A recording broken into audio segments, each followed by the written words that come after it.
Of course, our First Lady Luis Araneta Marcos, who has recently been traveling to Europe to assist with the OWA with some of the activities that. So she has become our ambassador now for migrant workers. It's your new designation. Di ba magka-cabinet shake-up tayo sa kasama ka na dun sa... Cabinet shake-up pabirong nabanggit ni Pangulong Ferdinand Marcos Jr. sa kanyang talumpati sa Malacanang. Pahayag ni dating Executive Secretary Lucas Bersamin na hindi siya nag-resign sa pwesto, iginagalang ng palasyo. The NSC monitors the events, so it is always a priority, a concern. But as I've said, it has not gone to the level that we have to be alarmed. Umuugong na umano'y destabilisasyon, mahigpit na binabantayan ng National Security Council. Publiko, walang dapat na ikabahala. So finally, after more than 1 year, napakabilis po ng korte. Binigay sa atin yung favorable decision. So convicted po si Alice and yung pong other 7 accused. Dating Bamban Tarlac Mayor Alice Go at 7 kapwa akusado sa kasong qualified human trafficking, hinatulan ng habang buhay na pagkakakulong. Gagamitin po ito para sa taong bayan, lalo na ngayon na ayaw po ng Pangulo ng korupsyon. So makakasiguro po tayo sa pamamahala ni Pangulong Marcos Jr. na mga pondong ito ay dapat magamit sa tama. 3 luxury vehicles na mag-asawang Diskaya na ibenta na. 38.2 million pesos na kolekta ng Bureau of Customs mula sa mga isinubastang sasakyan. Pageant community na pabilib sa naging preliminary performance ng Miss Universe Philippines at Tisa Manalo. Pagrampa ng Pinay Beauty Queen, trending online.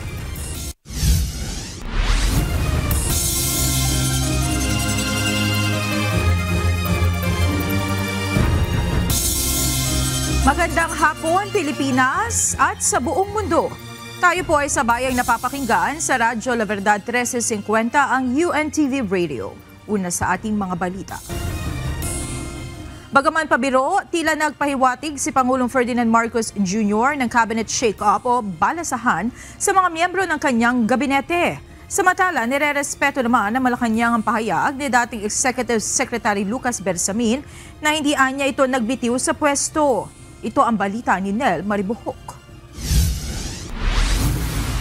Of course, our First Lady Luis Araneta Marcos, who has recently been traveling to Europe to assist with the OWA with some of the activities that. So she has become our ambassador now for migrant workers. It's your new designation. Di ba magka-cabinet shake-up tayo sa kasama ka na dun sa... Magkakaroon ng cabinet shake-up o revamp ng mga miyembro ng gabinete. Ito ang pabirong sinabi ni Pangulong Ferdinand Marcos Jr. sa kanyang talumpati sa Bagong Bayani Awarding Ceremony sa Malacanang kanina. Bagaman pabiro, tila nagpahiwatig ang Pangulo ng reshuffle ng cabinet members. Lumakas ang posibilidad na ito lalo na't sa nakalipas na mga araw, nagkaroon na ng pagbabago sa komposisyon ng mga matataas na opisyal ng pamahalaan. Sa gitna ito ng ginagawang investigasyon sa anomalya sa flood control projects. Noong Lunes, November 17, inanunsyo ang pagbibitiw sa pwesto ni na Executive Secretary Lucas Bersamin at Budget Secretary Amena Pangandaman. Sumunod na agad rito ang panunumpa sa kanilang bagong tungkulin ni na Secretary Ralph Recto bilang bagong ES at Special Assistant to the President for Investment and Economic Affairs, Secretary Frederick Go bilang bagong Finance Chief. Sa tanong kung magpapatuloy ba ang cabinet shake-up, sagot ng palasyo, tingnan na lang po natin kasi kung nakita niyo po na parang pabiro po yung pagkakasabi ng Pangulo. So, yun muna po tayo. Face value. Sa ngayon po ay wala pa po sa ating ina-announce or isinasabing update patungkol dyan. Ayon pa kay Palace Press Officer Jose Claire Castro, wala siyang natatanggap na impormasyon na may nangyayaring internal cleansing o investigasyon sa mga miyembro ng gabinete kung sangkot sa katiwalian. Wala po ang masasabi ng lahat ay under investigation. So, ang maaari lamang pong sinasagawa ng Pangulo yung performance ng bawat kabinete at yun naman ay usual at regular. Pero kung patungkol po sa mga sinasabi natin maanumalyang flood control projects at wala naman pong nababanggit o nasasabi, parang hindi naman po kailangan mag-imbestiga patungkol dito. Samantala, naglabas naman ng pahayag ang Presidential Communications Office o PCO ukol sa naging pahayag ni dating Executive Secretary Lucas Bersamin na hindi siya nag-resign sa pwesto. Ayon sa palasyo, iginagalang nila ang sentimiento na ito ng dating opisyal. The palace acknowledges former Executive Secretary Lucas Bersamin's clarification regarding the manner of his transition. As he himself stated in his interview, he submitted himself to the President's discretion and prerogative as part of the ongoing reorganization. The palace announcement was issued in line with this understanding and with due regard for stability and continuity in governance. Giit ni Yusek Castro, galing sa palasyo ang anunsyo ng resignation ni Bersamin. Ang pina-announce po sa atin ay galing sa palasyo at kung ano po naramdaman ni E.S. Bersamin, yun din po na ginagalang po natin ang kanyang nararamdaman. Nel Maribuhok, UNTV News and Rescue, Diyos ang aming sandigan, serbisyo publiko ang aming pinahalagahan. Nilinaw ng Malacanang na wala sa kapangyarihan ni Pangulong Ferdinand Marcos Jr. ang pagpapalit ng liderato sa Kongreso. Ito ang tugon ni Palace Press Officer Undersecretary Claire Castro nang matanong ukol sa bali-balita nung mano'y pagpapalit muli ng pamumuno sa House of Representatives. May ilang umuugong na balita na muling papalitan sa pwesto si House Speaker Bogie D. III. Ang pagpili po kasi ng liderato ng Kongreso ay wala naman po sa kamay ng Pangulo. Kung ano po ang kanilang magiging desisyon dyan, kung ano ang kanilang pagiging pagpapatakbo dyan, hindi po yan saklaw ng Pangulo. So, nasa kanila po yan, kung ano po yung nais nilang gawin sa House of Representatives. Wala pang pahayag si Speaker D hinggil dito. Araw na Miyerkules, November 19, nang ihalal sa plenaryo ng Kamara bilang Senior Deputy Speaker si South Cotabato's 2nd District Representative Ferdinand Hernandez. Pinalitan nito si Quezon 2nd District Representative David J.J. Suarez na iniluklok naman bilang Deputy Speaker. Kapartido ni Speaker D. III sa Partido Federal si Congressman Hernandez, samantalang lakas CMD naman si Congressman Suarez. Walang dapat ikabahala ang publiko kaugnay ng umuugong na umano'y destabilisasyon o pagpapabagsak sa kasalukuyang administrasyon. Ayon sa tagapagsalita ng National Security Council o NSC, mahigpit nilang minomonitor ang sitwasyon at wala namang nakakaalarma sa kasalukuyang sitwasyon. Pero payo nila sa publiko mag-ingat at maging mapanuri sa mga nababasa online. Ito ang balita ni Ryan Lacanlale. The NSC monitors the events, so it is always a priority, a concern. But as I've said, it has not gone to the level that we have to be alarmed. Mahigpit na minomonitor ng National Security Council o NSC ang mga usaping kaugnay sa umano'y destabilisasyon sa pamahalaan. Kasunod ito ng iba't ibang pangyayari sa bansa, gaya ng sunod-sunod na kilos protesta na nag-ugat sa maanumalyang flood control projects at mga awayan sa politika. Ayon kay Assistant Director General Cornelio Valencia, tagapagsalita ng NSC, patuloy nilang binabantayan ang mga pangyayaring ito. Ngunit wala pa naman anyang dapat na ipag-alala pagdating sa seguridad ng bansa. Well, yung nangyayari na ganyan is we know naman na it is more of the political interest, di ba? So, we have seen that it has died down. So, we continue to monitor naman in NSA. It is always a concern, but we've seen things are improving. Aniya, ang mga ugong ng destabilisasyon na nag-uugat sa interes politikal ay unti-unti na ring humuhupa dahil hindi nangyayari ang inaasahan nilang palalain ng sitwasyon. Well, yung ina-expect nilang escalation wasn't there. So we saw that the rallies have been. Imagine if the rally is more peaceful, then it would be more helpful. The purpose and reason for it is not actually to denounce yung corruption. But if it was a peaceful one, and to denounce corruption, then that is part of our democracy and that is good. And this will be better for our country because we really need to change. Ayon pa sa NSC, wala ring dapat ikabahala sa pilit na pagkaladkad sa sandataang lakas sa isyu ng destabilisasyon dahil batid-an naman nila ng AFP ang kanilang dapat gawin. I have been in the armed forces and the armed forces, our armed forces is professional enough. They can see between these things already. And they have grown so far and we believe their professionalism will be there always. Kaugnay nito ayon sa AFP, mas lumalaganap ngayon ang pagpapakalat ng mga maling impormasyon o fake news sa cyberspace na posibleng mauwi sa destabilisasyon laban sa pamahalaan. Kaya mahigpit na kanilang minomonitor ang mga lumalaganap na mga fake news katuwang ang iba pang ahensya ng pamahalaan gaya ng Department of Information and Communications Technology o DICT, Cybercrime Investigation and Coordinating Center o CICC. Nagiging rampant siya because mas marami ding issues na talagang ina-address. So sa dami ng lumalabas na mga balita, ng haka-haka, no, mas marami rin na pwedeng sakyan na mga issues out there. So yan ang tinitingnan natin. Plus, ang isang challenge kasi dyan is with the advent of artificial intelligence. No? With AI, it does not entail an army to put out an army to put out a lot of lies, no? But it entails just a single algorithm. Kaya patuloy nilang paalala sa ating mga kababayan na maging mapanuri sa mga ipinapakalat sa internet para hindi mabiktima ng maling impormasyon.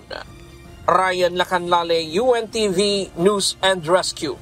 Diyos ang aming sandigan, serbisyo publiko ang aming pinahahalagahan. Ipauubaya na Malacanang sa Armed Forces of the Philippines o AFP ang pag-iimbestiga kung pinopondohan ng dayuhan ng mga anti-government protest action. Ayon kay Palace Press Officer Undersecretary Claire Castro, nakikipag-ugnayan na rin naman ng AFP sa Philippine National Police ukol dito. Pero kung mapatunayan anya, malinaw na ito ay isang pagtataksil sa bayan. Kung may katotohanan at makikita po sa kanilang pag-iimbestiga na foreign-funded itong kanilang isinasagawang rally, masasabi po natin ito'y pagtataksil sa bayan. At hindi po nararapat ito na pinanghimasukan tayo ng ibang bansa. Ipinananawagan ng Makabayan Bloc ang agarang investigasyon kay Pangulong Ferdinand Marcos Jr. at cabinet members nitong idinadawit sa kickback scheme sa government infrastructure projects. Kinukondena naman ng mga ito ang anilay tila mabilisang pag-absuelto kay PBBM sa kontrobersya. Ito ang balita ni Rosalie Cos. Kailangang harapin kaagad with urgency ang mga napakabigat na pahayag na ito ng mga susing tao na nagtuturo na mismo diretso sa presidente. No? Otherwise, kung hindi gagawin ito, cover up na ang mangyayari. Nagtataka ang Makabayan Bloc lawmakers sa anilay tila mabilis ang pag-absuelto kay Pangulong Ferdinand Marcos Jr. sa issue ng kickback scheme sa government infrastructure projects at maanumalyang insertions sa national budget. Ito ay kasunod ng mga isiniwalat ng nagbitiw na kongresistang si Saldico, dati ring House Appropriations Panel Chairperson, na nagpahayag na inutusan umano siya ni PBBM na isingit ang nasa 100 billion pesos na halaga ng mga proyekto sa 2025 national budget sa pamamagitan ni na dating Budget Secretary Amenah Pangandaman at dating Presidential Legislative Liaison Office o PLLO Chief Adrian Bersamin. Gayun din ang huling revelasyon ng dating Public Works and Highways Undersecretary na si Roberto Bernardo na siya mismo ang nag-deliver ng biling pisong halaga ng kickbacks sa ilang palace officials. At this point, premature pa para sabihin na nauto lang ang Chair of Committee on Appropriations si Zaldico, nauto lang si Yusek Bernardo, ni-name drop lang ang pangalan ng Pangulo, sumunod na kagad sila, nag-insert na ng napakalaking mga halaga, 100 billion worth of items, tapos nagbigay ng mga ganong bilyones na kickback solely dahil uto-uto ang mga ito. Maniniwala ba tayo doon? So kailangang palhalimin pa ito. Panawagan ng mga mambabatas ang agaran at malalimang investigasyon sa mga aligasyon. Partikular na ng Ombudsman, Independent Commission for Infrastructure at maging ng Kongreso. Napakaseryoso ng aligasyon na billion peso corruption racket na umano'y umiikot sa puso mismo ng Malacanang. Ayan, kaya ang matagal na nating panawagan na dapat walang exempted sa investigation mula Malacanang, mula ho sa tuktok, ay dapat talagang maituloy na. Nauna nang binanggit ni Ombudsman Crispin Remulla na posibleng reklamong conspiracy to commit plunder ang kaharapin na dating Budget Chief Pangandaman at dating PLLO Chief Bersamin. Ang Malacanang naman, ipinauubaya na sa investigating bodies ang pagsiyasat sa mga aligasyong ito. Wala na po sa kamay ng Pangulo yan. Na yan po ay maaari na sa kamay na po ng ICI, maaari na sa kamay na po ng Ombudsman, DOJ. Sila na po ang mag-iimbestiga. Samantala, plano na ng Makabayan lawmakers na maghain ng resolusyon para imbestigahan ang mga aligasyon ni Naco at Bernardo. Hindi rin isinasantabi ng mga ito ang posibilidad na maaaring magresulta sa impeachment complaint laban kay PBBM ang mga kontrobersya. Rosa Licoz, UNTV News and Rescue. Diyos ang aming sandigan, serbisyo publiko ang aming pinahahalagahan. Naniniwala si Secretary Arsenio Balisacan ng Department of Economy, Planning and Development o DepDev na apektado ang administrasyon sa nangyayaring gulo sa mga ahensya nito sa ngayon. Ngunit tinitiyak na opisyal na nananatiling matatag ang ekonomiya ng bansa dahil malakas sa structural reforms na nailatag na. Katunayan ito ayon kay Balisacan, sa pagtatapos ng taon ay naasahan ng average 5% full-year growth ng Pilipinas. Mas mataas sa 4% ng nagdaang taon. Dagdag pa ng opisyal, 5.7% naman ang inaasahang growth rate ng ekonomiya ng bansa para sa 2026. Naibenta na kanina ang 3 mula sa 7 luxury vehicles sa pagmamayari ng mag-asawang kontraktor na sina Curly at Sara Diskaya. Nakakolekta ang Bureau of Customs ng nasa mahigit 38.2 million pesos mula sa mga isinubastang sasakyan. Samantala, pag-aaralan naman ng BOC ang panibagong floor price para sa mga hindi nabiling luxury vehicle. Ito ang balita ni Benedict Samson. Sa atin, ang mahalaga, mabenta to ng tama sa minimum price or mas mahal, makabawi tayo. Tama si Secretary Vince, kumpara sa bilyon-bilyon na wala sa atin, maaaring tingnan ng iba ng mga nagkikriticize sa ating ginagawa na maliit lang naman yan, barya lang yan. Tama naman yon. Subalit ang maganda na nakakabawi tayo unti-unti. Hindi lang dapat makulong yung mga kailangang managot dito sa pagnanakaw ng pera nating lahat. Pero kailangan din maibalik yung pera ng mga kababayan natin. And this is the beginning. Ito na yung umpisa. Sinimulan na ng Bureau of Customs ang public auction sa 7 luxury vehicle na mag-asawang Curly at Sara Diskaya. Mula sa 7 isinubastang sasakyan, 3 lamang sa mga ito ang naibenta kanina. Ito ang Mercedes-Benz G500 Brabus, Mercedes-Benz G63 AMG at Lincoln Navigator L na may kabuang mahigit 38.2 million pesos. Mula naman sa 10 nagparehistrong bidders, 8 lamang sa mga ito ang lumahok kanina. Ayon kay BOC Commissioner Ariel Nepomuceno, dumaan muna ang mga ito sa proseso at pagsusuri bago makasama sa bidding. Hindi rin nila akalain na may sasali sa subasta dahil sa history ng mga ibebentang sasakyan. Unang-una, ako personal nababahala nga ako nung una na baka walang sumali. Kahit halimbawa kayo ba, alam nyo kung saan yung pinanggalingan ng sasakyan, bibilin nyo ba? Natakot din kami sa simula dahil baka may stigma yung istorya nung sasakyan di ba? Kaya nung may unang 2 na nagsabi na sasali sila, nagsubmit ng dokumento, bumili ng bid bond, ng bid documents, natuwa na kami hanggang naging 10 na sila. At may humahabol pa nga sana na 4, kakawag na kasi dapat sumunod sa deadline. Ayon naman kay Independent Commission for Infrastructure Chairperson, Retired Justice Andres Reyes Jr., makatutulong ang tulad itong auction sa pag-recover sa pera ng bayan. These 7 luxury vehicles were purchased with flood control money. By bringing them to auction, the BOC is recovering the duties and taxes that should have gone to public coffers and to the Filipino people. Samantala, tiniyak naman ng Malacanang at BOC na mapupunta ang pera para sa kapakinabangan ng mamamayan. Gagamitin po ito para sa taong bayan, lalo na ngayon na ayaw po ng Pangulo ng korupsyon. So makakasiguro po tayo sa pamamahala ni Pangulong Marcos Jr. na mga pondong ito ay dapat magamit sa tama. I guess the more symbolic and more important fact is that we are in the process of restitution.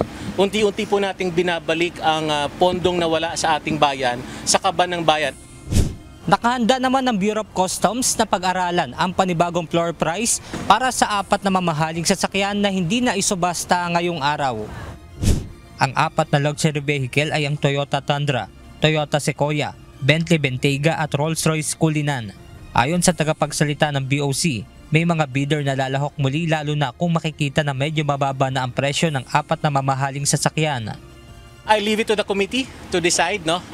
Mahirap yung trabaho nila, but again, the intention is to lower the price to attract more bidders, no? We'll also be heavy on information dissemination kasi yesterday evening, maraming tumawag thinking that they could just walk in and participate in the auction, no? When clearly doon naman sa announcement namin that they had a day before to submit the documentary requirements.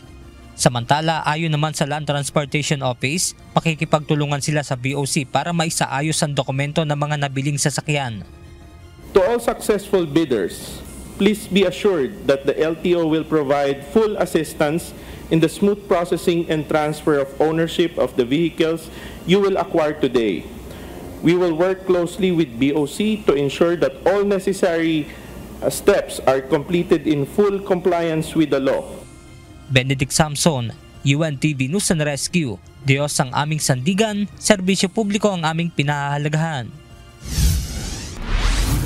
Nahuli ng mga tauhan ng Philippine National Police Highway Patrol Group ang 7 luxury cars sa North Luzon Expressway nitong Martes. Ayon kay HPG spokesperson, Police Lieutenant Nadam Malang, nakatanggap sila ng tip na may kumpulan ng mga mamahaling sasakyan sa isang gasolinahan sa NLEX, kaya nagsagawa sila ng operasyon. Ito ang balita ni Lea Ilagan. Meron nga pong tip-off ng mga kababayan din po natin na gumagamit nga po ng 7 po na luxury car dito po sa isang area or gasoline station sa Northern Luzon Expressway dito po sa Marilao, Bulacan. And nung ito po nilapagan na po ng PNP-HPG together with our LTO operatives, na laman din po natin na validate po ng ating po mga operatiba na totoo po yung sumbong po ng ating pong kababayan. Sa impounding area nauwi ang mga mamahaling sasakyan na ito matapos ang isinagawang operasyon ng Philippine National Police Highway Patrol Group at ng Land Transportation Office sa isang gasolinahan sa North Luzon Expressway noong Martes. Nag-ugat ang operasyon matapos na makatanggap ng sumbong ang HPG na mayroong kumpulan ng mga mamahaling sasakyan sa naturang gasolinahan. Ayon kay PNP-HPG spokesperson Police Lieutenant Nadam Malang, 7 mamahaling sasakyan na kinabibilangan ng BMW, Land Cruiser, GTR, Supra, FJ Cruiser at Ferrari ang nadatna nila. Nang suriin ng HPG ang naturang mga sasakyan, lumabas na 6 sa mga ito ang walang rehistro, habang 2 ang gumagamit ng improvised na plaka. Ongoing po yung ating pong pag-verify doon po sa 7 violators na na-issuean po ng ating pong PNP-HPG together with the LTO in line with our implementation of RA 4136 or ating pong LTO Code of the Philippines. Sinabi pa ni Malang, nagsasagawa ng operasyon ng HPG sa mga mamahaling sasakyan. Kaugnay na rin ang impormasyon na dinidispatcha na ng mga diskaya ang kanilang mga luxury cars. Sensitibo itong case po nito, dala na yung impormasyon pong nakuha po ng inyong pong PNP-HPG together with the LTO na yung mga luxury cars ng mga diskaya ay tuloy-tuloy po na dinidispatcha niya at yun din po yung naging isa rin po sa pinanghawakan ng PNP-HPG. Depensa ng mga may-ari ng sasakyan, mayroon lamang daw silang get-together kaya't naisipang tumambay sa lugar ng ilang oras. Pero hindi pa kami din nag-i-stay sa ganung pananaw eh. Dahil nga una, itong 7 na to ay unregistered. Medyo hindi po ito kapanipaniwala sa side po ng PNP-HPG at Marami pa kami angulo tinitignan kung ito ba ay tip-off para ba magkaroon ng racing or what, or baka ginagamit ang NLEX. Kasi alam naman natin, may mga speed limits ang NLEX at mas mataas yun sa mga national highways natin. At marami pang angulo ang tinitingnan po ng inyong pong PNP Highway Patrol Group, sir. Patuloy ang ginagawang investigasyon ng HPG sa mga may-ari ng naturang luxury cars at tiniyak na mahaharap ang mga ito sa paglabag sa Republic Act 4136 o LTO Code. Leia Ilagan, UNTV, News and Rescue. Diyos ang aming sandigan, serbisyo publiko ang aming pinahahalagahan. Pinag-aaralan na umano ng Department of Justice ang aplikasyon ni dating Department of Public Works and Highways Undersecretary Roberto Bernardo bilang isang state witness ayon kay Ombudsman Crispin Remulla. Dagdag pa nito, asahang isa sa publiko na ang mga paunang investigasyon na isinasagawa sa Office of the Ombudsman kaugnay ng mga kaso ng katiwalian na may kaugnayan sa flood control corruption scandal. Ito ang balita ni Evan Alvarez. Ang inclination nila is to give him state witness status for the cases currently he is testifying on. Pinag-aaralan na umano ng Department of Justice ang posibilidad na maging state witness si dating Public Works and Highways Undersecretary Roberto Bernardo. Yan ang sinabi ni Ombudsman Crispin Remulla matapos makausap ang mga prosecutor mula sa DOJ tungkol sa estado ni Bernardo bilang testigo sa flood control scandal katulad ng issue ng kickback na kinukubra umano ng mga high-ranking public official. Hindi naman nagbigay ng detalye ang Department of Justice ukol sa state witness application, lalo na at batay sa batas, hindi ito po pwedeng isapubliko. I'll have to invoke Section 7 of the WPBS law, in this case, the confidentiality provision. In any case, if and when any of the personalities become state witnesses, you will hear from the department. Samantala, sa kabila ng posibilidad na maging state witness, hindi pa rin lusot si Bernardo sa iba pang reklamong maaaring isampa rito. Dagdag ni Remulla, nasabihan na rin siya na nais na rin magbalik ni Bernardo ng mga ari-arian, ngunit hindi naman nabanggit ng ombudsman kung magkano o kung ano-ano ang mga ito. Pero ang understanding, pag mayroong ibang kaso i-file sa kanya na hindi kasama sa kanyang pinagtestiguhan, pwede pa rin siyang kasuhan. Kasi nga, only yung saklaw lang ng kasong kanyang pinagtitistiguhan na involved din siya. Kaya nga state witness, he's one of the persons who committed the crime. Para sa DOJ, sa ngayon, walang sino man sa mga tumetestigo ang mayroong blanket immunity sa kahit anong kaso. Wala po. Sa state witness? Wala po. Wala po. Up until the time na ma-determine natin, blanket immunity is something that's still we cannot declare for certain definitively na may blanket immunity. Right now, wala pong may blanket immunity. Ayon sa Ombudsman, dapat mag-tell-all si Bernardo kung magkukwalify bilang state witness bilang isa sa mga kondisyon sa magiging Memorandum of Agreement sa pagitan nito at ng Department of Justice. Ginarantiyahan din ng Office of the Ombudsman na tuloy ang live streaming ng mga susunod na preliminary investigation sa kanilang ahensya. Nagagawin natin. We're just making the rules. Huwag kayong mag-alala. We want to be as transparent as ever. Siyam na kasong may kinalaman sa flood control scandal ang sumasailalim na ngayon sa preliminary investigation sa opisina ng Ombudsman. Evan Alvarez, UNTV News and Rescue. Diyos ang aming sandigan, serbisyo publiko ang aming pinahahalagahan. Iginiit ni Senator Panfilo Lacson ang ilang basehan sa pag-clear kay Pangulong Ferdinand Marcos Jr. mula sa manual flood control projects. Ito ay matapos pabulaanan ng senador ang pahayag ni Resign ako Bicol Party List Representative Zaldico na nakatanggap umano ng kickback ang presidente. Pinuna ng ilang personalidad ang tila pagdepensa ni Lacson kay PBBM. Bunso nito, ilang basihan ang binigyan diin ni Senador Ping sa pagpapawalang sala kay PBBM sa naturang issue ng katiwalian. Kabilang dito anya ang pagveto o pagbasura ng presidente sa 3 items mula sa 2025 budget na nagkakahalaga ng 1.15 billion pesos. Lantaran din anya ang kawalan ng katotohanan sa mga nai-deliver umano na 25 billion pesos kickback na inilahad ni Zaldico. Anya, hindi ito maaaring mangyari batay sa salaysay ni dating Undersecretary Roberto Bernardo na siyang humawak ng kickback deliveries. Mula ito sa 52 billion pesos na hatian na bahagi ng 100 billion pesos na halaga ng mga items ng Department of Public Works and Highways na nasa listahan ng dating kongresista. Hinatulang guilty na Pasig City Regional Trial Court si dating Bamban Tarlac Mayor Alice Guo at 7 kapwa nito akusado kaugnay sa kasong qualified human trafficking dahil sa operasyon ng Pogo sa kanilang bayan. Samantalang welcome naman para sa Department of Justice ang naging hatol ng hukuman. Ito ang balita ni Dante Amento. Finally, after more than 1 year, napakabilis po ng Kore. Binigay sa atin yung favorable decision. Ano decision? Convicted po si Alice and yung pong other 7 accused. Habang buhay na pagkakabilanggo ang hatol ng Pasig City Regional Trial Court Branch 167 kay dating Bamban Tarlac Mayor Alice Guo at 7 kapwa akusado nito. Pinagbabaya din ng 2 milyong pisong multa bawat isa. Guilty o napatunayan sa hukuman na nagkasala ang mga ito sa kasong qualified trafficking in persons na isinampa ng Department of Justice o DOJ.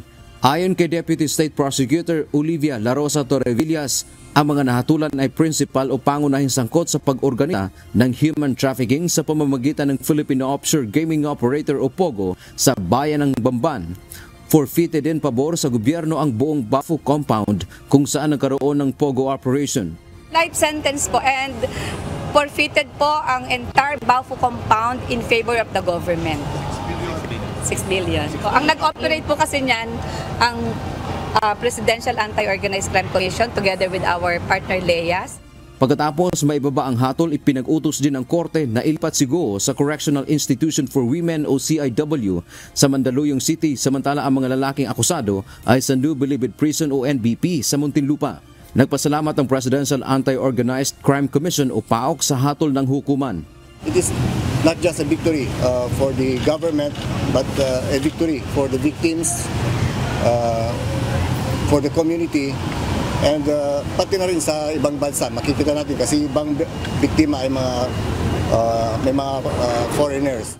Samantala ang 8 iba pang akusado ay acquitted o pinawalang sala naman ng korte. Ikinatuwa naman ng Department of Justice o DOJ ang naging desisyon ng hukuman na ipanalo ng kanilang prosecutors ang unang kaso kaugnay ng Pogo sa bansa.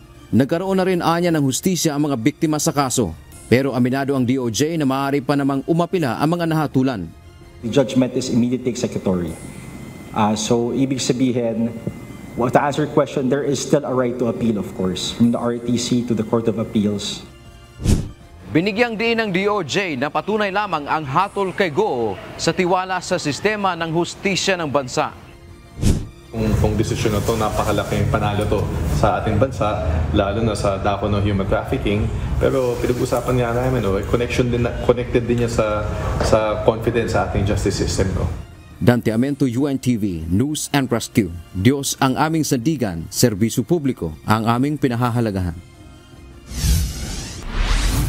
Tagumpay na maituturi ng ilang mga senador ang ibinabanghatol ng korte laban kay dating Bamban Tarlac Mayor Alice Guo at sa iba pang itong kapwa-akusado kaugnay sa kasong qualified human trafficking na isinampalaban sa mga ito dahil sa nadiskubreng Pogo operation sa kanilang bayan. Para sa ilang mambabatas, nakamit ang hustisya ng mga tunay na biktima ng mga pang-aabuso at iba pang kriminalidad na idinulot ng Pogo. Ito ang balita ni Asher Cadapan Jr. Today, justice has been served.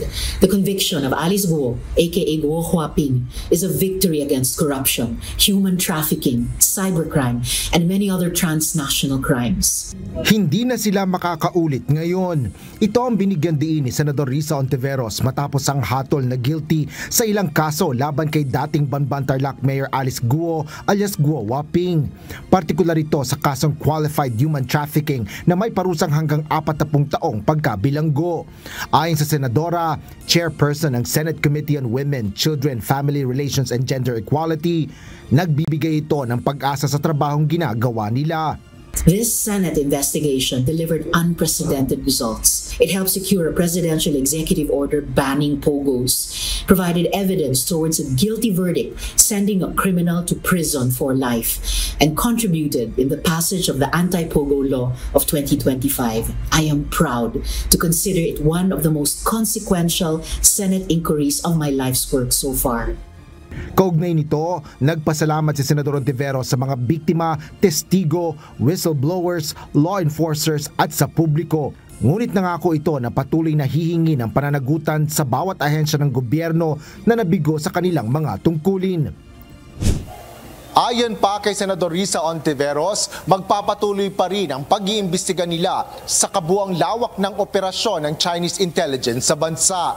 May babala rin ng mambabatas laban sa mga sangkot sa krimen ni Alice Guo. And to all others who enabled Alice Guo's criminal empire, the Philippines is not a playground for exploitation, infiltration, and espionage. Accountability is coming. Justice always finds a way. Para naman kay Senador Sherwin Gatchalian, big win para sa mga Pilipino ang hatol kay Alice Guo. Gayon din sa mga foreign national na nabiktima ng iba't ibang kriminal na aktibidad sa ilalim ng operasyon ng Philippine Offshore Gaming Operator o POGO na naigaan niya ang rule of law at naisilbi ang hustisya. Paliwanag ni Gatchalian, ang kumbiksyon ni Guo Huaping ay dapat magsilbing panggising laban sa mga mapang-abuso sa byurokrasiya para lang maisagawa ang human trafficking at online scams. Ayon naman kay Senador Bam Aquino, maganda na naging mabilis ang pagkamit ng hustisya sa kaso laban kay Guo. Hiling nito na gayon din sana kabilis ang pagbibigay katarungan sa iba pang mga issue, pangunahin na sa mga katiwalian sa pamahalaan. At inaasahan natin na hindi na gagaya yung ibang mga sindikato kung ganito kabilis yung hustisya pagdating dito sa issue ng mga POGO. Sana lang kung gaano kabilis ito, ganun din kabilis ma-resolve yung mga issues natin pagdating sa flood control. Yan ang hinahanap ng tao. Asher Kadapan Jr., UNTV News and Rescue. Diyos ang aming sandigan, serbisyo publiko ang aming pinahalagahan. Narito naman ang mga balita sa iba't ibang panig ng mundo na ihahatid ng ating global correspondent na si Marby Delphine mula sa Perth, Australia.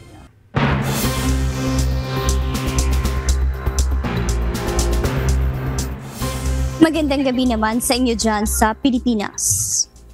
Kinasuhan ng U.S. prosecutors si Florida Congresswoman Sheila Cherfilas McCormick dahil umano sa pagnanakaw nito ng $5 million mula sa Federal Disaster Funds upang pondohan ang kanyang 2021 campaign. Ayon sa investigasyon, tinanggap ng kanilang family-owned healthcare company ang sobrang bayad mula sa Federal Emergency Management Agency o FEMA para sa COVID-19 vaccination staffing contract at hindi ito ibinalik. Ipinadala umano ni Cherfilas McCormick ang pera sa mga kaibigan at kamag-anak na nagkunyaring nag-donate gamit ang sariling pera upang malinis ang pondo. Kapag napatunayang guilty, mahaharap siya sa hanggang 53 years na pagkakakulong. Wala pang inilalabas na pahayag ang panig ng kongresista. Matapos ang mahabang diskusyon kung saan gaganapin ang susunod na Conference of the Parties o COP31, nakabuo na ng desisyon ang mga bansang kasapi ng organisasyon. Ayon sa napagkasunduan, Turkey ang magiging host ng COP31, habang sa Australia naman manggagaling ang presidente ng negosasyon.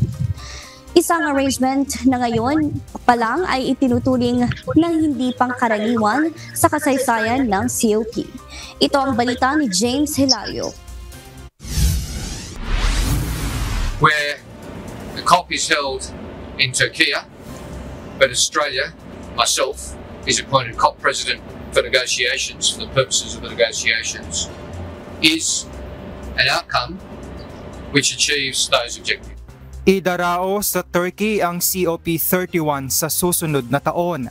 Ito ang napagkasunduan ng mga kasaping bansa matapos ang matagal na deadlock sa pagpili ng host nation. Kasunod ito ng tensyon sa pagitan ng Australia at Turkey na parehong iginigiit ang kanilang karapatan na mag-host sa ilalim ng panuntunan ng United Nations. Sa ilalim ng bagong setup, Turkey ang magiging venue, ngunit si Australian Climate Minister Chris Bowen ang mamumuno sa negosasyon, isang papel na karaniwang hawak ng bansa kung saan ginaganap ang summit. Nakatakdaring mag-appoint ang Turkey ng presidente na mamamahala sa logistics at mismong operasyon ng pagdarausan ng COP31. This process works on consensus. And consensus means if someone objected to our bid, it would go to Bonn. That would mean 12 months with a lack of leadership, no COP president in place, no plan. That would be irresponsible for multilateralism in this challenged environment. Ayon kay Bowen, kinailangan ng kompromiso upang maiwasang mailipat ang buong pulong sa Bonn, Germany na maaring magresulta umano ng kawalan ng direksyon at mangunguna pagdating sa international climate efforts, lalo na sa kinakaharap na global warming ng mundo. Aminado naman si Bowen na malaki rin ang sinakripisyo ng Turkey para matapos na ang usapin. It's also a significant concession for Turkey to ensure to agree that Australia will be the COP president for the purposes of the negotiations. It's significant concessions are what's required when you are trying to find consensus.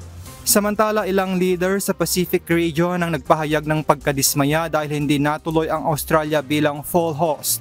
Bagamat tiniyak ng pamahalaan na front and center pa rin ang mga issue ng Pacific nations, inaasahan namang raratipikahan ng mahigit 100 at 70 kasaping bansa ang bagong setup. Kapag naisapinal, opisyal nang gaganapin ang COP31 sa Antalya, Turkey habang Australia ang mangunguna sa pinakamahalagang bahagi ng pulong na ang paghubog sa Global Climate Agreements. James Hilario, UNTV News and Rescue. Diyos ang aming sandigan, serbisyo publiko ang aming pinahahalagahan. Nilamon ng malaking apoy ang mahigit 170 gusali ng Sagoneseki District sa Oita City sa southern Japan na sumiklab noong Martes ng gabi, November 18. Ayon sa mga otoridad, umabot sa 49,000 square meters ang nasunog at napilitan ilikas ang nasa 175 residente. Apektado ng apoy ang supply ng kuryente sa humigit kumulang 300 bahay sa lugar. Isa ang naiulat na nasawi sa insidente habang iniimbestigahan pa ang sanhi ng sunog. Nagpaabot na ng pakikiramay si Japanese Prime Minister Sanae Takaichi sa mga biktima at tiniyak ang buong suporta ng pamahalaan sa mga apektadong komunidad. Ito na ang itinuturing na pinakamalaking sunog sa Japan sa loob ng halos 50 taon. Sumabog ang pinakamataas na bundok sa Java, Indonesia na Mount Semeru. Nagpakawala ito ng makapal na abo, bato at lava na bumaba ng hanggang sa 7 kilometro mula sa bunganga na nagresulta ng agarang paglikas ng mahigit 300 residenteng nakatira sa pinakamapanganib na barangay malapit sa bundok. Itinaas na rin ng mga otoridad sa highest level ang babala at pinalawak ang danger zone sa 8 kilometro. Mahigpit na ipinagbabawal ang paglapit sa kahabaan ng Besuk-Kobokan River dahil sa banta ng lava at pyroclastic flow. At yan ang mga balita mula sa iba't ibang panig ng mundo. Mula dito sa Perth, Australia, ako si Marvy Delphine. Magandang gabi. Target ngayon ng Commission on Elections o COMELEC, katuwang ang Department of Foreign Affairs o DFA na mapataas pa ang bilang ng mga botanteng Pilipino sa ibang bansa. Kaugnay nito, plano rin palakasin ng komisyon ang internet voting upang mapadali ang pagboto ng overseas voters. Ito ang balita ni Jed Neresina. Yung target natin sa COMELEC is around 1.5 million dapat by 2028 elections. Kahit 1.5 million, isipin nyo pa rin, it's just 10% of the total number of Filipinos abroad. But of course, yung total number na to also counts minors and yung mga ibang hindi na rin qualified to vote.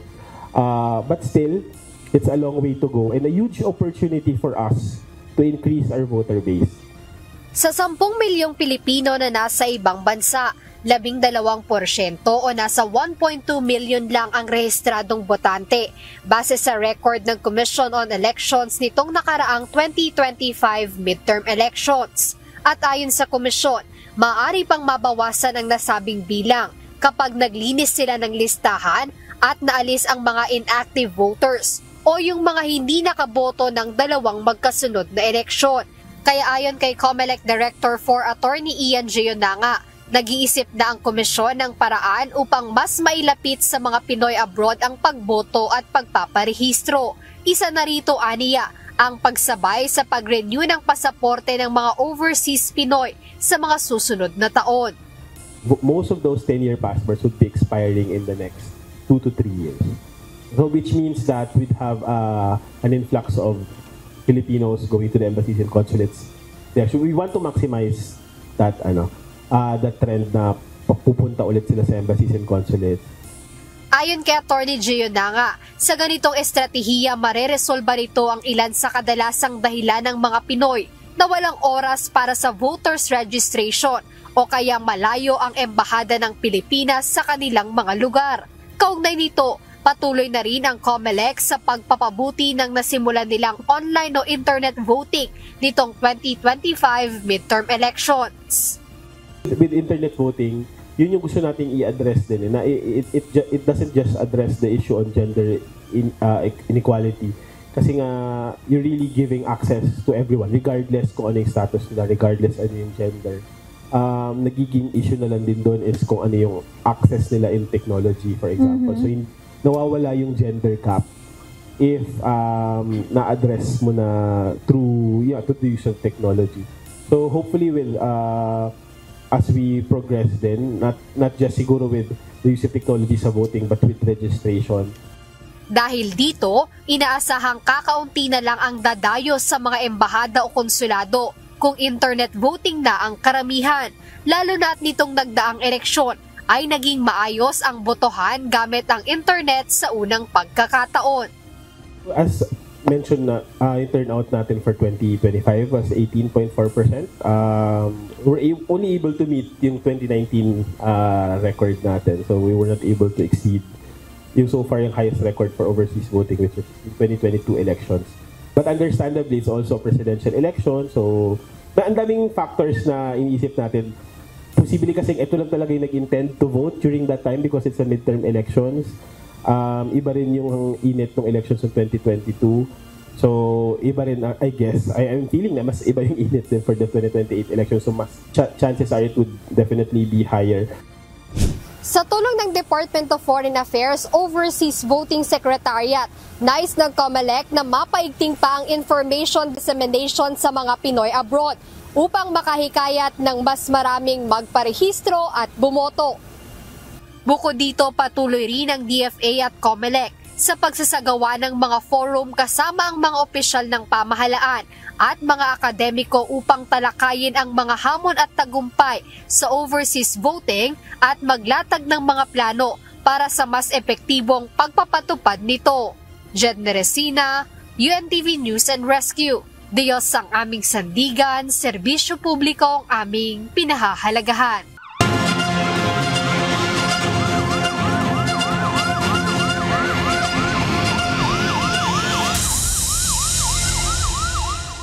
Isang senior citizen ang tinulungan ng UNTV News and Rescue sa Baguio City upang dalhin sa ospital dahil sa panghihina. Labis ang pag-aalala ng mga kaanak ng pasyente kaya't hindi sila nag-atubili na humingi ng tulong. Ito ang balita ni Emma Ruthko. UNTV News and Rescue po, ma'am. Tinawag po ni CBR yung kapatid po ninyo. Yes po, papunta na po kami dyan, ma'am. Tinulungan ng UNTV News and Rescue ang isang senior citizen sa barangay Imelda Marcos sa Baguio City kahapon, November 19, matapos makaramdam ng panghihina ng katawan at pamamaga ng kanyang mga paa. Itinawag ito ng caller na si Maria Uson na kapatid ng pasyente sa City Disaster Risk Reduction and Management Office at agad namang ipinagbigay alam ng CDRRMO sa UNTV News and Rescue Team upang matulungan ang pasyente. Agad inassess ng team ang pasyente upang masiguro ang kanyang kalagayan bago dalhin sa ospital. Ayon sa anak ni Lola Consuelo, nakakaramdam ng panghihina ng katawan ang kanyang ina, ngunit ayaw nitong magpadala sa ospital. Kinagabihan dahil nakita nilang namamagana ang kanyang paa at sa panghihina ng katawan ay napilitan na ang mga ito na humingi ng tulong upang madala ang pasyente sa ospital. SPO 82, PR 170. Ano po yung history ng sakit sa puso or SPO 2? Opo, 82. Ma'am, hindi ka nahirapan huminga? Hindi po. Dinala ng UNTV News and Rescue ang pasyente sa Baguio General Hospital and Medical Center para sa karagdagang atensyon medikal.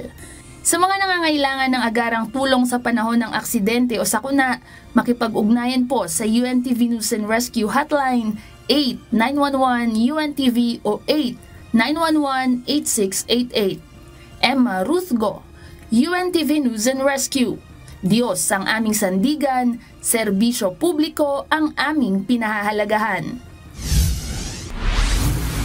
Naniniwala ang Philippine National Police Drug Enforcement Group o PDEG na plano silang i-double cross ng mga drug suspects na nakasagupa sa bypass operation sa Cubao. Tiniyak naman ni PDEG Director Police Brigadier General Elmer Ragay na bukas sila sa investigasyon matapos na mapatay sa shootout ang 3 suspect. Ito ang balita ni Leia Ilagan. Wala pa naman po nagre-reklamo sa amin, walang kaso.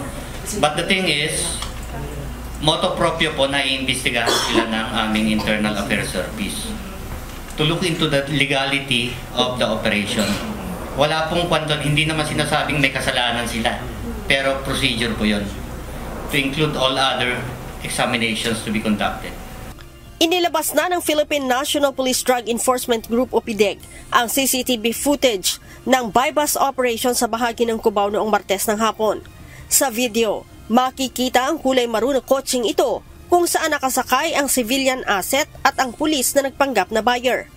Sa kaliwang bahagi ng sasakyan, makikita ang isa sa suspect na papalapit sa kotse para sa bilihan ng droga. Habang makikita din na hinawakan na ng mga pulis ang isa pang lalaki na kasunod nito. Ayon sa PDEG, suspetsa nila na planong i-double cross ng mga suspect ang kanilang katransaksyon na hindi nila alam ng mga pulis. Kitang-kita din sa video ang isa pa sa mga suspect na nakasuot ng kulay green na t-shirt na noon ay bumunot na agad at nagpaputok ng baril. Ang bala tumago sa bintana ng sasakyan na ikinasugat ng civilian asset at ng driver na pulis. Probably, ang intention po nila is to set up itong mga would-be victims na hindi naman nila alam na pulis. Probably, that was the intention po talaga, na i-set up yung tropa, maitatakbo nila yung staff at makukuha pa yung pera. Sa naturang barilan, 3 suspect ang namatay at isa ang nakatakas. Sinabi ni Brigadier General Ragay, nasa listahan ng kanilang high-value individual ang isa sa mga suspect dahil sa umano'y pagsusupply nito ng illegal na droga sa National Capital Region, Region 3 at iba pang kalapit na probinsya. Ang playground area nila, tumatawid po sila dito sa NCR area. At may nagsasabi nga na, why Cubao? They might be familiar with the area. We're still conducting further operation. Baka meron din silang cohorts in the area.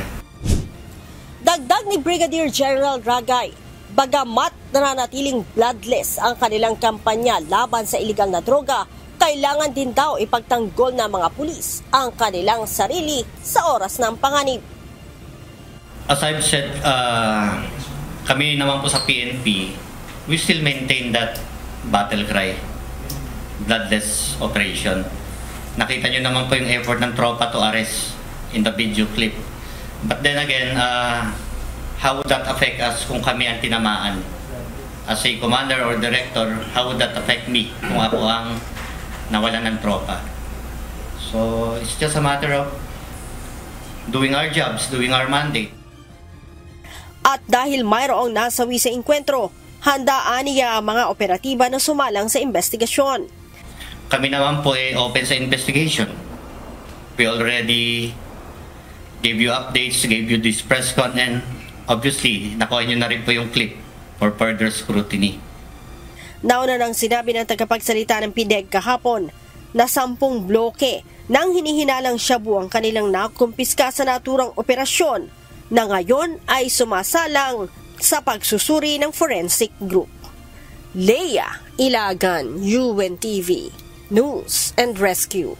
Diyos ang aming sandigan, serbisyo publiko ang aming pinahahalagahan. Tinayak ng Department of Agriculture na hindi na mauulit ang nangyaring pagtaas sa presyo ng sibuyas na pumalo noon sa 700 pesos ang kada kilo. Ayon sa kagawaran, inaasahan magiging stable na ulit ito sa mga susunod na linggo. Ito ang balita ni Mia Alonzo.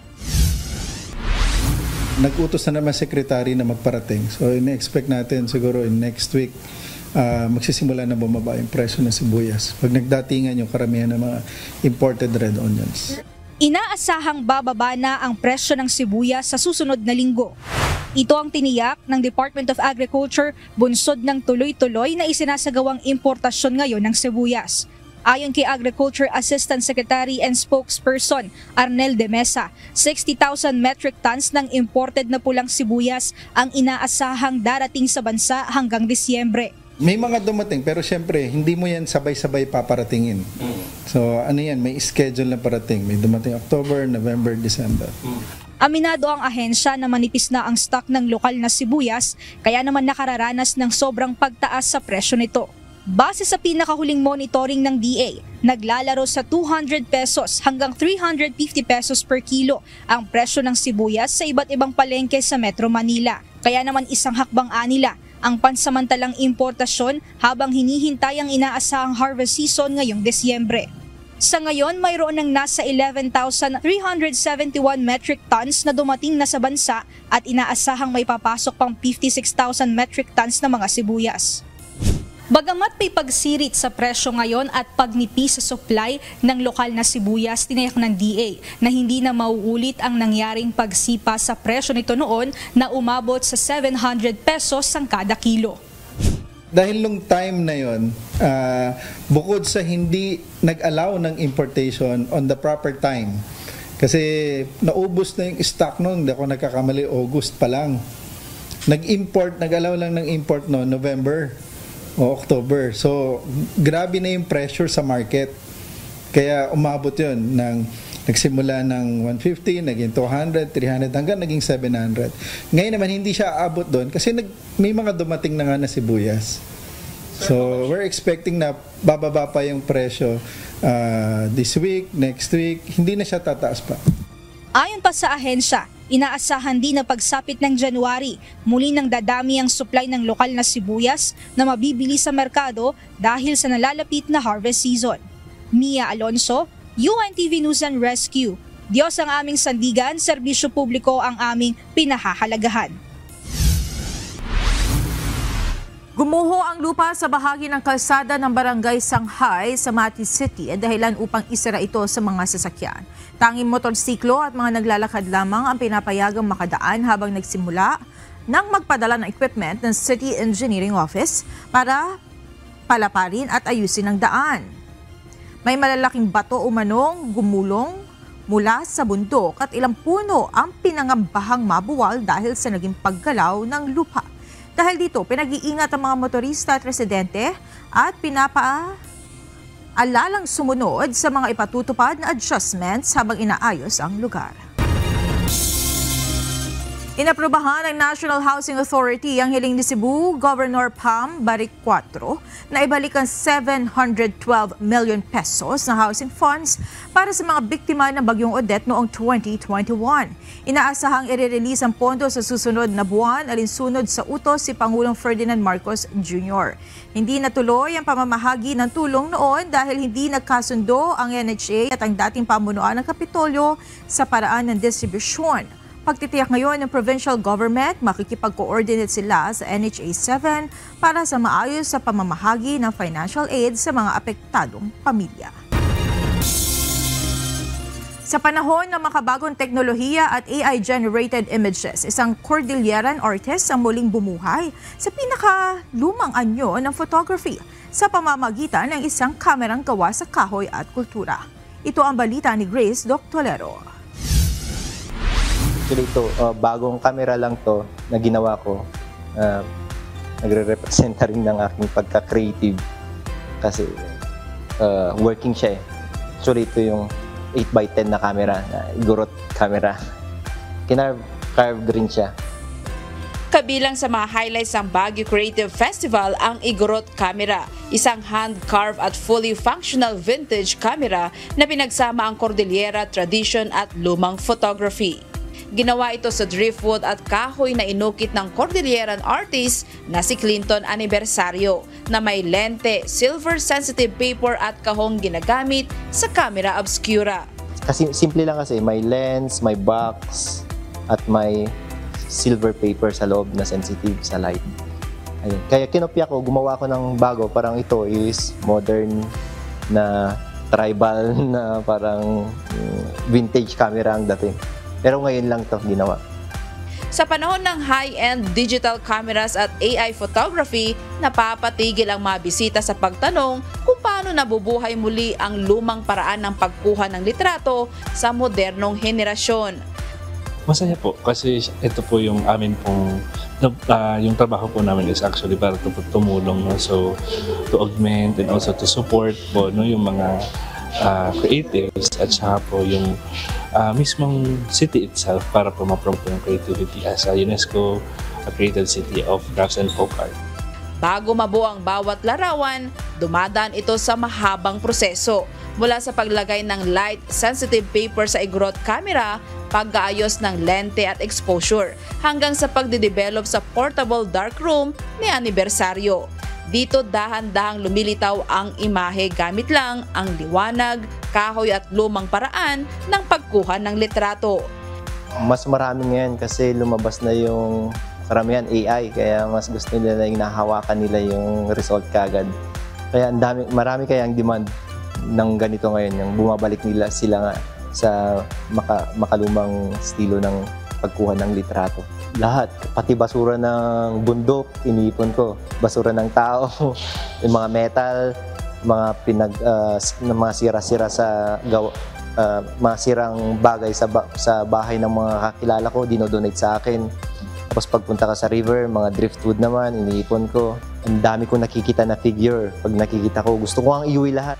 Dahil sa kanyang kakaibang obra, nakilala na rin si Aniversario sa Luzon at Visayas, maging sa bansang gaya ng Korea at Singapore, lalo na sa kanyang award-winning traditional photography.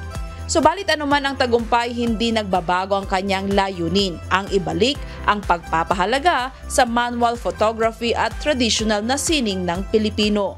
Para kasi gusto mong maging proud naman ang Pilipino sa'yo, kaya sinisipagan mo, ayun, nakikita nila, oh, masisipag pala ang mga Pilipino, ang daming nagagawang art, kahit anong medium pwede nilang gawin. Ayun, doon nila na-compara na masisipag talaga yung mga Pinoy pagdating natin sa sining naman. Minsan, ang isang likhang sining ay nagsisimula sa mga bagay na hindi na pinapansin. Tulad na lamang nitong obrang ito na gawa sa mga materyales na itinapon pero nabuhay ulit sa kamay ng isang artist na marunong makakita ng ganda kahit sa mga sirang bagay. Bukas sa publiko ang exhibit hanggang January 4 sa Baguio Convention and Cultural Center. Grace Doctolero, UNTV News and Rescue. Diyos ang aming sandigan, serbisyo publiko ang aming pinahahalagahan.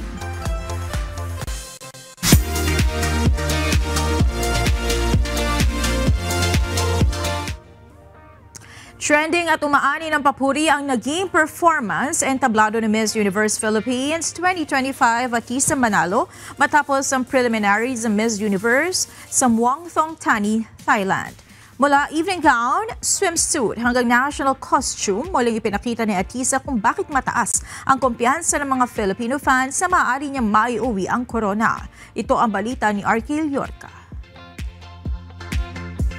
Matagumpay ang naging preliminary competition ng Miss Universe 2025 kahapon sa Muang Thong Thani, Thailand. Proud na iniraban ng 120 candidates ang kasaysayan at istorya ng kanilang kultura sa national costume category habang namutawi rin ang kanilang ganda sa preliminary competition.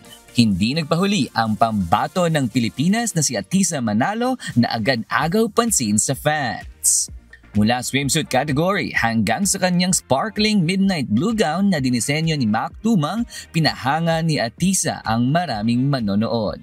Bago pa man ang preliminaries, marami na ang napabilib kay Atiza nang isuot niya ang kanyang fiesta-inspired national costume. Ang kasuotan ay pinaghalong tradisyonal at makulay na simbolismo.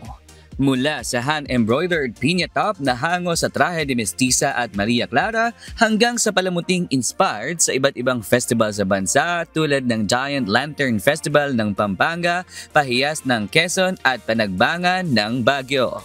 Sa kanyang Instagram post, inilarawan ni Atiza ang costume bilang isang living symbol of beauty, grace, and cultural pride. Dahil sa husay na ipinakita ni Atiza, marami sa Filipino fans ang napabilib sa kandidata. Sa social media, trending ang naging performance ng Filipina beauty queen at bumuhos ang suporta sa kanya. Embodiment of the universe aura, ganito kung ilarawan ng isang netizen ang naging performance ni Atiza sa prelims. Sobrang Latina naman para kay Yuli ang soft at demure vibes na ipinakita ng beauty queen. Sa post naman ni Wendy Maximoff, sinabi nitong corona na lang ang kulang sa pagrampa ni Atiza.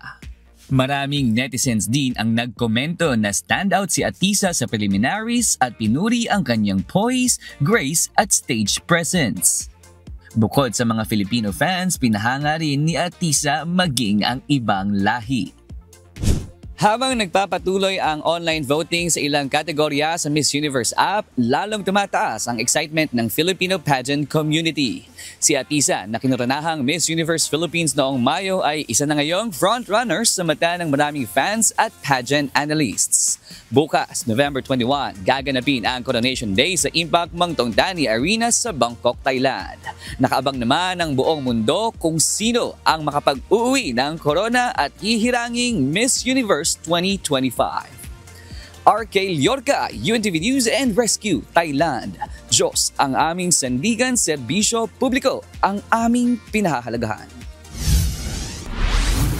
Naglabas ng pahayag ang Miss Universe Organization para pabulaanan ang alegasyong mayroon umanong impromptu jury na pumipili ng mga finalists sa patimpalak bago pa man ng Coronation Night. Giit ng organisasyon, walang lihim na pagpili sa mananalo at sumusunod sila sa kanilang transparent at opisyal na proseso para magtanghal na mananalo bilang Miss Universe. Ito ang balita ni Joanano. Walang impromptu jury. Ito ang binigyang linaw ng Miss Universe Organization sa pahayag na kanilang inilabas kaugnay ng alegasyon ng umano'y hindi patas na pagpili ng mananalo sa prestihiyosong beauty pageant. Ayon sa MUO, walang anumang impromptu jury na binuo at walang sinumang external group na inatasang pumili o mag-evaluate ng mga kandidata.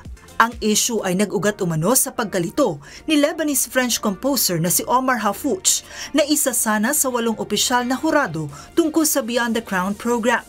Nilinaw ng organisasyon na ang Beyond the Crown program ay isang hiwalay at independent na social impact initiative na walang kinalaman sa evaluation ng performance ng mga delegates sa kompetisyon.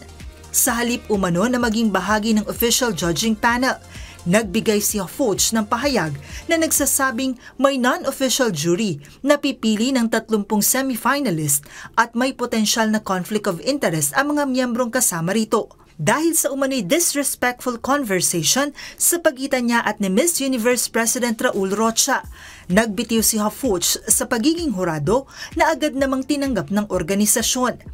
Pinagbawalan din siya ng MUO na gamitin o iugnay ang sarili sa anumang trademark o opisyal na simbolo ng Miss Universe. Nauna nang nagkaroon ng tensyon matapos ireklamo ni Miss Universe Thailand National Director Nawat Itzaragrisil si Miss Mexico Fatima Bosch dahil sa pagliban sa sponsor shoot. Ang insidente ay nagresulta sa pag-walkout ng ilang delegate at paghihigpit ng MUO sa partisipasyon ni Nawat sa mga natitirang aktibidad. Sa kabila ng kontrobersya, tuloy-tuloy pa rin ang preparasyon para sa 74th Miss Universe pageant na gaganapin ng Coronation Night bukas November 21. Joanano, UNTV News and Rescue. Diyos ang aming sandigan, serbisyo publiko ang aming pinahahalagahan. Nagbigay ng donasyon ng K-pop group na ENHYPEN at ang kanilang agency na Belift Belief Loves ng halagang 100 million Korean won o katumbas ng nasa 4 million pesos para sa mga Pilipino na nasa lanta ng magkakasunod na bagyong tumama sa bansa. Ayon sa ilang report mula sa Korea, malaking bahagi ng donasyon ng ENHYPEN ay mapupunta sa mga binaha sa Bulacan dahil espesyal ang naturang lugar para sa history ng kanilang grupo. Sa Bulacan, idinaos ang isa sa mga matagumpay na concert ng ENHYPEN. Nais ng grupo na makapag-abot ng suporta kahit na sa maliit na paraan para sa mga Pilipino na apektado ng mga pagbaha at kalamidad. Ang donasyon ng grupo ay i-handover sa Hope Bridge Korea Disaster Relief Association sa pakikipagtulungan ng Philippine Disaster Resilience Foundation.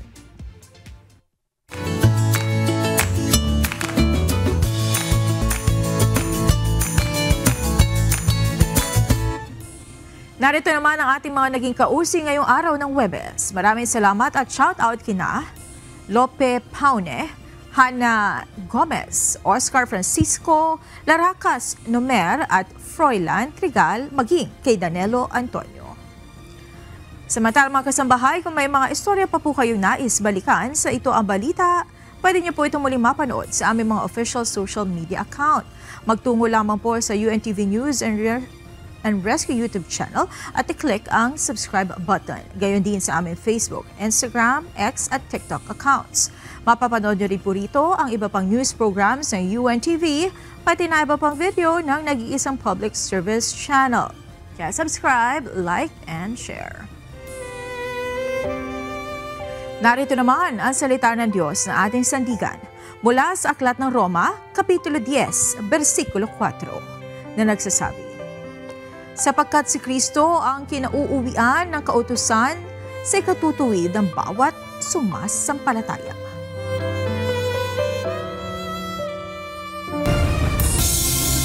At yan ang naging kabuuan ng ating balitaan ngayong gabi. Aming inilahad ng buong katapatan kung paano namin nasaksihan. Kayo'y makapagtitiwala na ang aming nakita at narinig ang aming ibinabalita. At dito sa UNTV, Diyos ang aming sandigan, serbisyo publiko ang aming pinahahalagahan. Magandang gabi.